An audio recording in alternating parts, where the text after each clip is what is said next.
Explica pra gente o que é o autismo e o que é esse tal do TEA, que é transtorno do espectro autista, né? Por favor. É a mesma coisa, na verdade. Autismo, transtorno do espectro do autismo é a mesma coisa. O termo mais adequado hoje é transtorno do espectro do autismo. Essa palavra espectro, ela é absolutamente fundamental, porque ela dá várias noções, né? Mas essa noção espectral clínica, ela é muito importante. Ou seja, você pode ter uma criança autista que nunca vai falar na vida, que nunca vai aprender a ler, que nunca vai aprender a escrever, que nunca vai se comunicar, que não mantém interação social com outra criança, até um adulto autista. A gente teve recentemente o diagnóstico tardio, por exemplo, da Letícia Sabatella, e você veja, ela é autista, é uma autista nível 1 de suporte, e você veja, o diagnóstico foi muito tardio. Vários outros, Elon Musk tem diagnóstico de autismo nível 1. O Messi falam que tem autismo, não é? Mas não é verdade. Ah, não é? Não. Mesmo? Isso é um mito. Isso é um mito que na comunidade ele sempre é desfeito assim. Ele tem transtornos de ansiedade e tal, mas ele não é autista. Anthony Hopkins teve um diagnóstico muito tardio de autismo. Então você veja, pessoas que passaram a vida inteira aparentemente dentro da normalidade, né? Então, e isso é autismo, e uma criança muito grave também pode ter autismo. Então, uma das características espectrais do transtorno é exatamente essa, de você ter pessoas com transtornos muito diferentes dentro do transtorno do espectro do autismo. Tá. O autismo, basicamente, ele é um transtorno do neurodesenvolvimento. O que significa isso? Ele é um transtorno que ele nasce com o indivíduo e ele vai morrer com o indivíduo. Então, quando a gente usa o termo transtorno do neurodesenvolvimento, o que a gente está dizendo é que a pessoa ela é autista já no começo da vida e aquelas manifestações, elas se instalam muito precocemente. E aí o diagnóstico do autismo, ele é um diagnóstico extremamente complexo, mas assim, para facilitar para o pessoal que está assistindo, para ser uma coisa útil.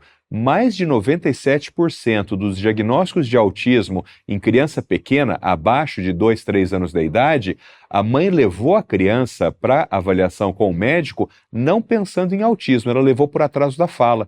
Então, Duda, eu sempre digo assim para os meus colegas médicos, né? Se você não quiser estudar autismo, não estude autismo, mas estuda desenvolvimento de fala em criança. Porque se você perceber que há uma alteração na aquisição da linguagem falada daquela criança e você não sabe o diagnóstico, encaminha para um fonoaudiólogo, encaminha para um neuropediatra, encaminha para um psiquiatra da infância e adolescência, porque ele vai ser capaz de pegar esse sintoma do atraso da fala e colocar isso dentro de um transtorno. Então, normalmente, isso começa com atraso de fala. A segunda coisa que as famílias referem muito também é que a criança ela não responde quando chamada, né? Por que não responde quando chamada? Se você pensar, por exemplo, eu estou olhando para lá e você fala Paulo, eu faço assim, na hora. Na hora. Ou seja, agora imagina assim, que eu estou olhando para lá, Paulo. E aí eu fico para cá, assim, ó.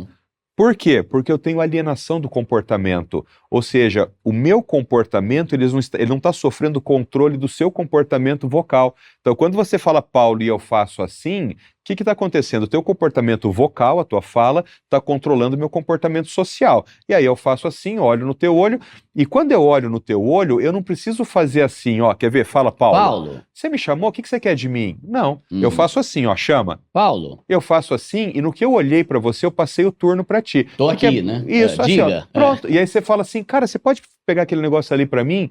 Então, esse comportamento social, interpessoal, ele é severamente comprometido no transtorno do espectro do autismo. E aí tem muitas outras, isso é o principal, mas tem muitas outras coisas, né? Por exemplo, a triangulação do olhar. Vamos supor que você é uma criança pequena e você não sabe o nome desse objeto aqui, que é uma caneca. E aí eu quero te ensinar o nome daquela caneca. Como que eu vou fazer? Eu vou olhar para você e vou dar uma pista visual. Eu vou fazer assim, Duda, presta atenção, caneca. Aí você olha para lá e volta aqui comigo, ó. Tá. Nós triangulamos o olhar naquilo. E aí eu fico repetindo, caneca, caneca, até que chega uma hora. Cara, você faz um pareamento audiovisual, eu aponto, você nomeia como caneca. Tudo que guardar algumas características físicas parecidas com aquilo, você vai chamar de caneca. Por exemplo, na tua frente você tem 3 ou 4 canecas, elas são diferentes entre si, são diferentes da minha, a cor é diferente, mas uma pessoa que saiba falar vai chamar tudo isso aqui de caneca, porque ela guarda algumas propriedades físicas de semelhança. Mas para que você aprenda que o nome daquilo é caneca, quando eu falo caneca, tu tens que fazer aqui e voltar aqui comigo. A gente chama isso de atenção compartilhada. Então, nós compartilhamos a nossa atenção naquilo e voltamos aqui. Uma criança autista, se você faz assim, por exemplo, caneca, ela está assim, ó. Ou seja, como ela vai fazer um pareamento audiovisual se ela não está com o comportamento visual ativo? Entendeste? Então, isso é uma característica muito importante. Para bebês abaixo de 1 ano, é normalmente o que a gente usa para o diagnóstico. Porque o diagnóstico do autismo abaixo de 1 ano ele é muito difícil, né? Você tem que ter um olho muito treinado para fazer isso. Então, como que a gente faz? A gente senta no chão do consultório, a mãe ali, eu aqui, ponho a criança aqui, sentada no colo da mãe, no meio da perna da mãe, e aí você começa, por exemplo, a tirar objetos ali. Eu jogo uma bolinha e falo assim, bola! E aí você vê a criança, se ela começa a compartilhar a sua atenção ou não. Mas a partir de que idade que a criança já consegue ter esse reflexo? De tipo assim, oi bebê Júlio, e ela já olhar. Tipo assim, uma criança com 6 meses já se espera que ela com olhe? 10 meses. Com 10 meses, com 10 meses, 87% dos bebês têm atenção compartilhada. Atenção compartilhada é o nome disso? É atenção compartilhada. Quando você chama e ela responde. E ela olha assim, e daí ela olha para uma outra coisa e olha para você. Então, com 10 meses, 87% das crianças têm. E com 15 meses, 1 ano e 3 meses, 100% das crianças típicas têm que ter atenção compartilhada. Caramba. Então, cara, é o que eu falo, se você tiver um bom treinamento, você não erra diagnóstico de autismo depois de 1 ano e meio. É mesmo? Claro, mas é um negócio, você tem que ter o olho treinado, né?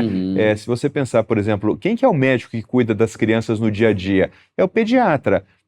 Eu sei porque eu fui pediatra no passado, a imensa maioria dos pediatras não tem um treinamento suficiente para avaliar a atenção compartilhada. Então, às vezes, a mãe está se queixando de uma coisa e como o médico não está com o olho treinado, ele fala a seguinte frase, que é a pior frase que pode existir no planeta, é a seguinte, cada criança tem seu tempo.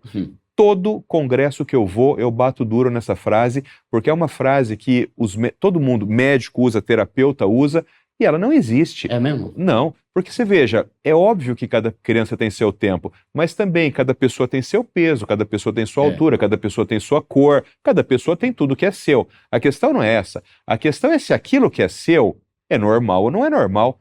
Então, vou dar um exemplo. Uma criança de 2 anos falaria aí alguma coisa em torno de 180 palavras, pouco mais do que isso, pode chegar a 400 palavras e tal. Imagina que uma mãe leva uma criança de 2 anos e ela fala 2 palavras. Ela fala mamã para chamar a mãe para pedir mamá e ela fala papá para chamar o pai para pedir comida. Ela tinha que falar 400. Ela fala 2, 3, 4. E aí o médico fala assim para essa mãe, não, a senhora fique tranquila, porque cada criança tem seu tempo. Não. É claro que esse é o tempo dela, só que a comparação intelectualmente honesta é do seu tempo com o tempo padrão.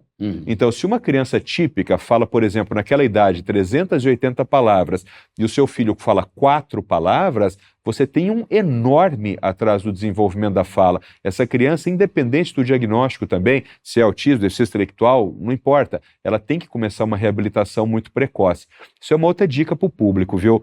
Não importa o nome que você vai dar para o transtorno, porque se for autismo, se for DI, se for síndrome de Down, seja o que for, o importante é começar precocemente a reabilitação. Se você não conseguir dar o diagnóstico adequado agora, você dá daqui 6 meses, daqui a 1 ano, isso é irrelevante. A questão é que isso não pode atrasar a intervenção. Quanto tem que mais fazer alguma cedo, coisa. você tem que começar a tratar. Quanto mais cedo você começa a intervenção, maior a chance de, no futuro, você ter uma recuperação completa dessa criança. Quanto mais você empurrar isso para frente, mais difícil a recuperação.